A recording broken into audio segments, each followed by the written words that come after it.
कृष्णा सोपती पे कुछ कहने से पहले मैं हिंदी के मशहूर कहानीकार और हंस के संपादक राजेंद्र यादव का एक वक्तव्य उद्धृत करना चाहता हूं। साहित्य में श्रद्धांजलि का अर्थ क्या है? फूलों और आंसुओं का ढेर लगाकर श्रद्धास्पद व्यक्ति को ढक देना श्रद्धांजलि है, या साहित्य के पुनर्मूल्यांकन की दिशा में लोगों का ध्यान आकर्षित करना?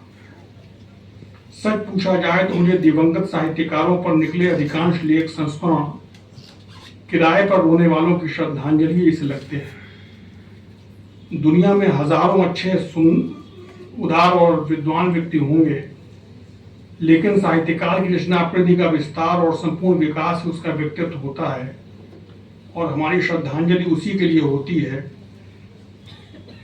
किसी का व्यक्तित्व किन अंशों और रूपों में उसके कला सृजन का पूरक और प्रेरक सिद्ध होता है, इस खोज और विवेचना को मैं साहित्यकार के प्रति वास्तविक श्रद्धांजलि मानता हूँ। और यह कार्य वही व्यक्ति कर सकता है जो व्यक्ति और साहित्य दोनों से परिचित हो और इन दोनों में संतुलित संबंध खोजकर साहित्य की विशाल परंपरा में श्रद्धास्पद के स्थान का निरूपण करे। कृष्णा सोपती बड़ी लेखिका थी, लेकिन इसका यह मतलब नहीं कि हम श्रद्धांजलि अर्पित करते हुए उनके पुनः पाठ की तरफ आगे न बढ़े। मैंने इसका जिक्र इसलिए किया कि हिंदी में अक्षत फूल चढ़ाने की परंपरा कुछ ज्यादा ही है।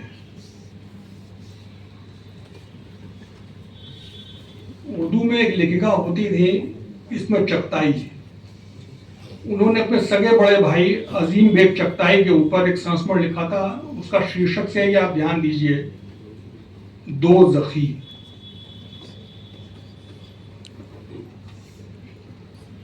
साहिल लुधियानवी ने एक संस्मरण लिखा था देवेंद्र सत्यार्थी के ऊपर, उस पर ध्यान दीजिए।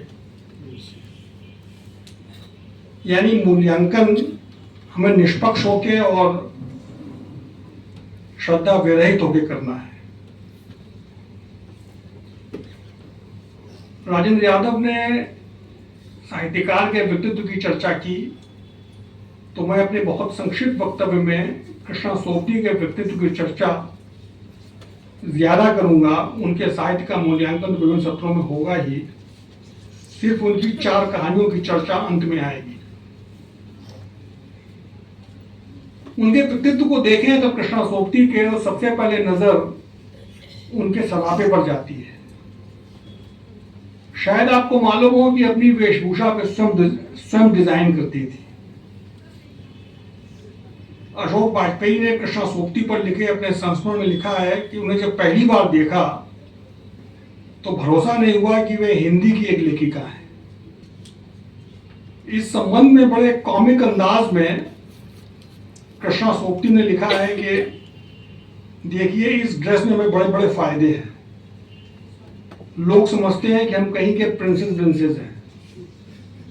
हम भी सोचते हैं कि समझो यार, हमें क्या फर्क पड़ता है, बनाकर फकीरों का हम वेश लगा लेते।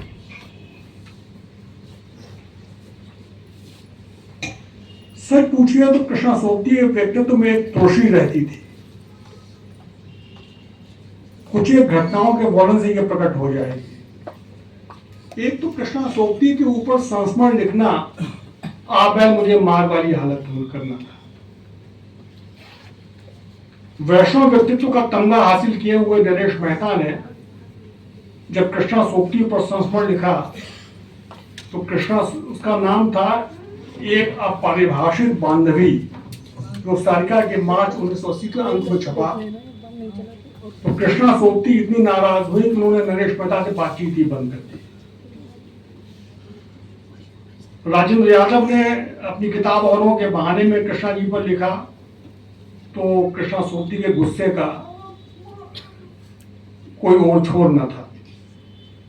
और सबसे अंत में जब रविंद्र कालिया ने हमारी कृष्णा जी शीर्षक से तद्भव के अप्रैल 6 के अंक में संस्मरण लिखा, तो आग बबूला पर कृष्णा सोपती ने पूरा एक लेख ही लिख डाला, जो हम हशमत में संकलित है रविंद्र कालिया के ऊपर। मेरे 6 फुटिया एडिटर जी, ऐसे ही जब नया ज्ञानोदय में विभूति नारायण राय का बहुत ही विवादास्पद इंटरव्यू छपा, तो हम हशमत के 3 अंक में, हम हशमत के तीसरे भाग में कृष्णा सोपी ने लिखा, बाज आए मोहब्बत से उठा लो पानदान अपना। अशोक वाजपेयी किस्मत वाले थे कि उन पर संस्मरण लिखा, जो उनकी लेटेस्ट किताब अगले वक्तों के हैं, ये लोग पे संकलित है। किस्मत वाले इसलिए है कि उन पर नजला कृष्णा सोपती का नहीं गिरा, क्योंकि ये संस्मरण जब लिखा और छपा तब कृष्णा सोपती जन्नत नशी हो चुकी थी। और इसका जिक्र तो भी हुआ ही कि जनाब अशरफ साहब बाल बाल बचे मुकदमेबाजी से। दरअसल शाब्दिक पैतरों में कृष्णा सोपती से लोहा लेना आसान न था। कभी कभी मैं सोचता हूँ बहुत अच्छा हुआ कि कृष्णा जी की मुलाकात कभी इसमें चगताई से न हुई। अगर होती तो क्या चिंगारियां छोड़ते खुदा ही जानता है। उनकी तुलसी के मद्देनजर एक शेर याद आता है, हमको दुश्मन के बिना जीने की आदत ही न थी, हमको दुश्मन के बिना जीने की आदत ही न थी, हम तो आईने से भी बाहर लड़कर चले आए।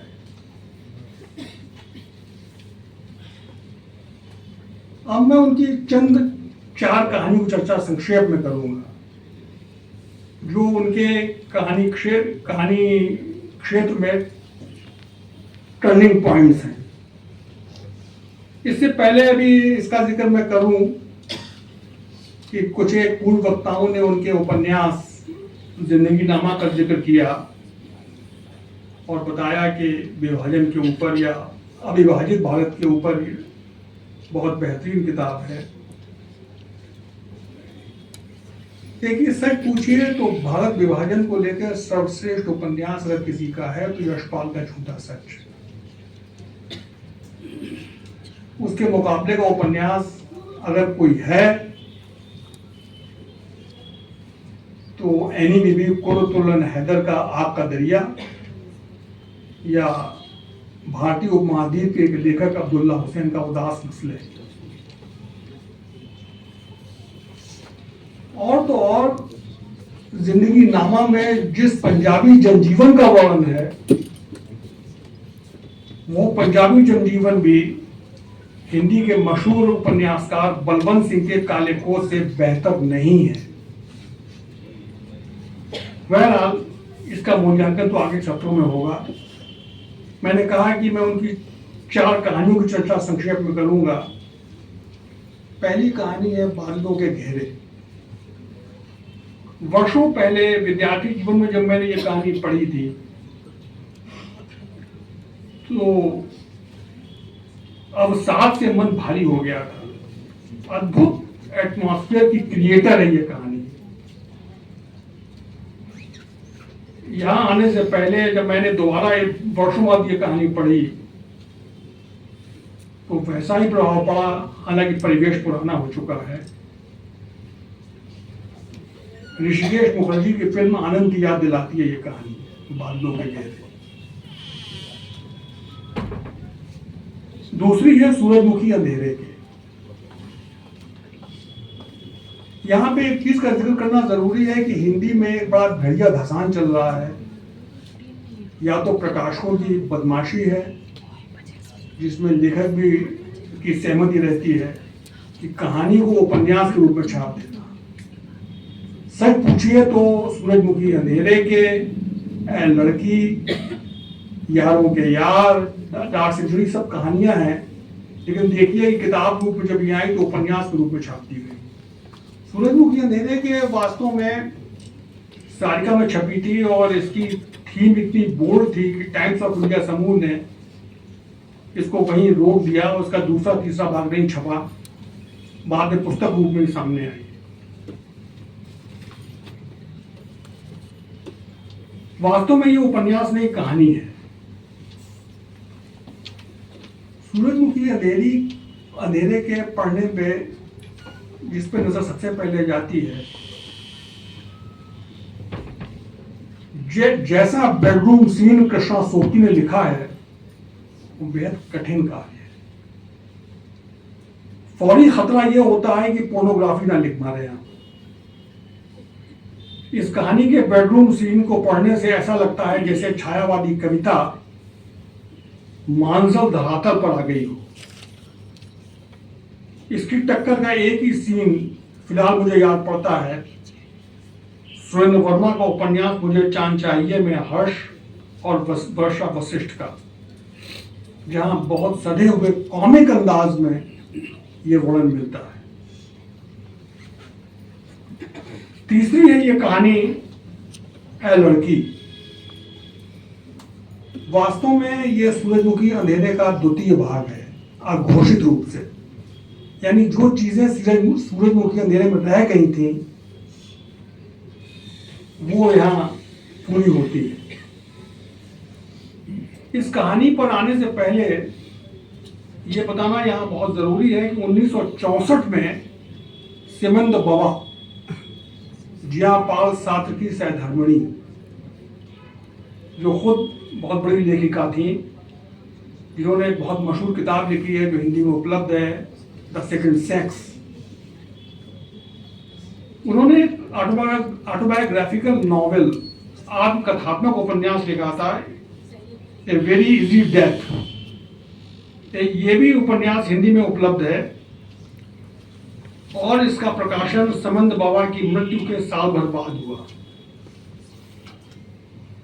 6 सप्ताह में के कालखंड में बिखरी ये कहानी ए लड़की इस उपन्यास की नकल है, ये तो मैं बिल्कुल नहीं कहूंगा। ये भी हो सकता है कृष्णा सोपती ने ये उपन्यास पढ़ा भी ना हो, क्योंकि मैंने हम हशमत में के तीनों भागों को देख डाला, उनके इंटरव्यूज को देख डाला, कहीं ये मालूम नहीं पड़ता कि उन्होंने इस उपन्यास पढ़ा है कि नहीं पढ़ा है। लेकिन इससे कोई फर्क नहीं पड़ता। राम कथा तो एक ही है। वाल्मीकि ने रामायण लिखी, तुलसी ने रामचरितमानस लिखा, केशव ने रामचंद्रिका लिखी। ट्रीटमेंट अलग है, निर्वाह अलग है, विचारधारा अलग है। ऐसे ही हिंदी में यहाँ पे चर्चा और जरूरी है। 6ठे दशक के आखिर में अमरकांत की कहानी छपी थी, असमर्थ हिलता हाथ। दृश्य यहाँ भी वही है। मृत्युशैया पर एक माँ बैठी एक बस है और उसकी मौत होने ही वाली है, और वो अपनी युवा पुत्री से बातचीत कर रही है। बातचीत होते होते उसकी मुंह की आवाज ही बंद हो जाती है।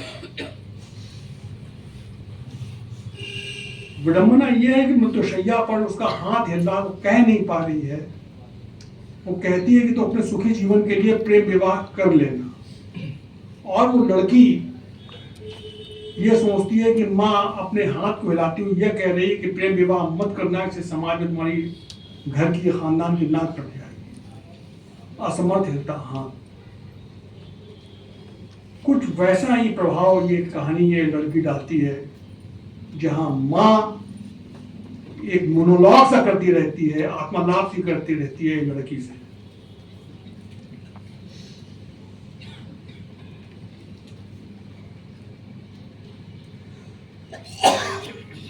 इस कहानी के प्रकाशन से हिंदी लेखकों में और हिंदी लेखिकाओं में जैसे एक तूफान आ गया। मेरे आदरणीय गुरु इलाहाबाद विश्वविद्यालय के प्राध्यापक डॉक्टर रामसूत्र चतुर्वेदी ने रवींद्र काजिया को पत्र लिखा इस कहानी को पढ़ने के बाद। प्रिय भाई, वर्तमान साहित्य का महाविशेषांक देखा। कृष्णा सोपती के लड़की पर क्या कहूं, कृष्णा जी तो शैंपेन में सत्तू छानती है।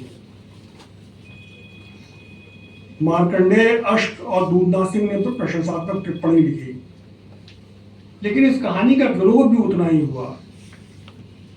हिंदी में एक मशहूर कहानीकार है, कहानी बहुत मशहूर हुई, कॉमरेड का कोट, जिसके लेखक थे संजय। जाहिर है कॉमरेड का कोट कहानी वामपंथियों के घोर विरोध में लिखी गई थी, बहुत कहानी मशहूर हुई। उसके लेखक ने वर्तमान साहित्य में ही इस कहानी पर बड़ी कठोर टिप्पणी लिखी और उसका शीर्षक लिखा, जा बुढ़िया। लड़की के वजन पे। इससे आप अंदाज लगाइए कि यह कहानी कितनी विवादास्पद रही थी। सच तो यह है कि हिंद्री का सारा स्त्री विमर्श एक तरफ और सूरजमुखी अंधेरे के और ये लड़की दूसरी तरफ।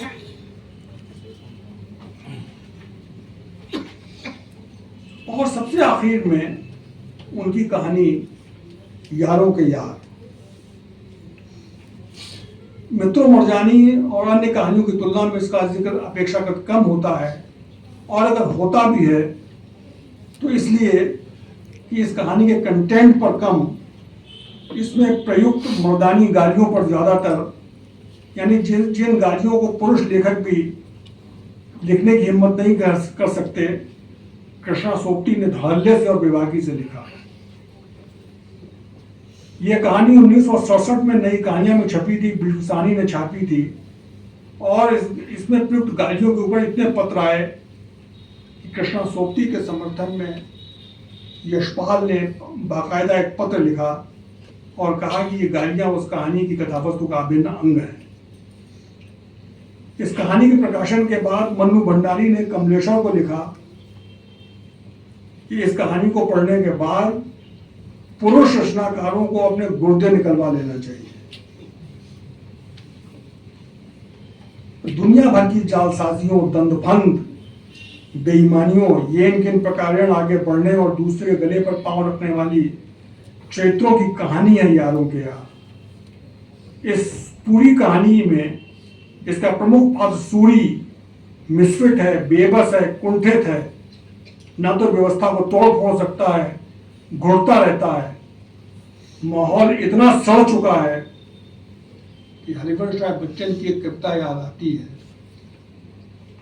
जिंदगी और जमाने की कशमकश से घबराकर मेरे लड़के मुझसे पूछते हैं हमें पैदा क्यों किया था, और मेरे पास इसके सिवाय कोई जवाब नहीं है कि हमारे माँ बाप ने भी मुझसे बिना पूछे मुझे पैदा किया था। तुम ही नई लीक धरना, अपने बेटों से पूछकर उन्हें पैदा करना। इस कहानी के प्रकाशन के एक वर्ष बाद, यानी कहानी प्रकाशित हुई थी 1967 में, और इसके एक वर्ष बाद राग दरबारी 1968 में प्रकाशित हुआ था। जो हालत सूरी की है यारों के यार की, वही हालत राग दरबारी के रूपन बाबू और रंगनाथ की है। उनके सामने भी यही प्रश्न है, क्या करें, कहाँ जाएं। रूपन बाबू कहते हैं रंगनाथ दादा, मुझे तो लगता है कि सारे मुल्क में ये शिवपालगंज फैला हुआ है। 55-56 वर्ष बाद भी अगर राग दरबारी प्रासंगिक है तो यारों के यार भी 57 वर्ष बाद उतनी ही प्रासंगिक है, भले ही इस कहानी की उतनी चर्चा न हुई हो। शुक्रिया।